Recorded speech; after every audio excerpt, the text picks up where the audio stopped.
कराची के 2 हलकों में ज़िमनी इलेक्शन 16 अक्टूबर को होंगे। NA 237 में इंतखाबी मुहिम की क्या सूरत हाल है, सियासी जमातें कितनी मुतहरिक हैं और सिक्योरिटी समेत तमाम तर तफसीलात हैं, जानते हैं अपने नुमाइंदे मोहम्मद अरशद से जो कि हमारे साथ मौजूद हैं। अरशद बताएगा कैसी तैयारियाँ जारी हैं और जो सियासी जमातें हैं उनकी कैंपेन कैसी जा रही है।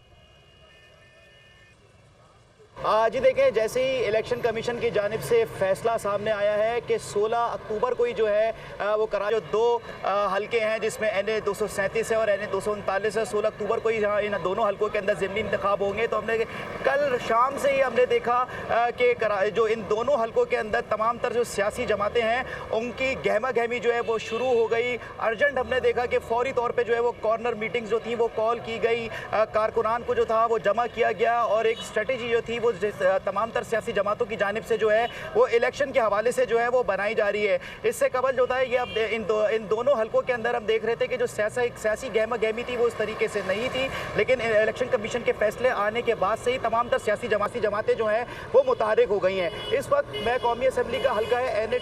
237 मलीर, यहाँ पर मैं मौजूद हूँ। अगर इस हल्के की जो है वो बात की जाए तो इस हल्के में पाकिस्तान तहरीक इंसाफ और पीपल्स पार्टी के दरमियान जो है वो कांटे का मुकाबला मुतवक्का है। PTI के कैप्टन जमील 2018 में इस हल्के से कामयाब हुए थे, लेकिन उनका इस्तीफा मंजूर होने के बाद ही अब जो है यहाँ पर ज़िमनी इंतखाब जो है वो हो रहा है। पीपल्स पार्टी के उम्मीदवार हैं हकीम बलोच और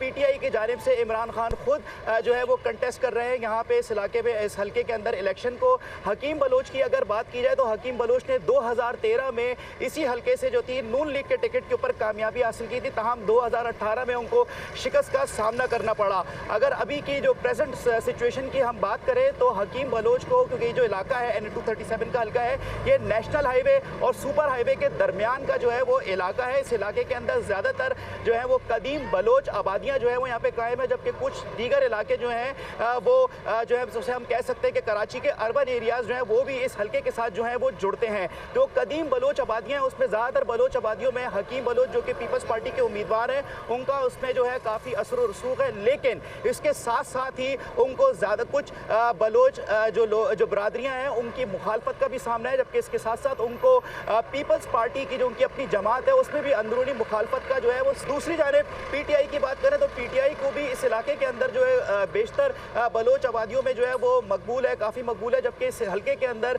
उर्दू स्पीकिंग कम्यूनिटी जो है उसकी भी बड़ी मुनासिब तादाद है और उसमें भी उनको भी जो है वो काफ़ी उनकी मकबूलियत है। लेकिन जो सबसे बड़ा ड्रॉबैक अभी तक हमने जो असेसमेंट की यहाँ पे इस इलाके के अंदर हमने जो देखा वो PTI का तंजीमी स्ट्रक्चर है। तंजीमी स्ट्रक्चर मजबूत ना होने की वजह से यहाँ पर PTI की पोजीशन जो है वो कुछ जो है वो कमज़ोर होती हुई हमें नजर आ रही है। PTI की जो पोजीशन आपको कमज़ोर होती दिखाई दे रही है, यहाँ पर आपने अपडेट किया तफसीलन पूरे इलाके के बारे में, आपका बहुत शुक्रिया अरशद।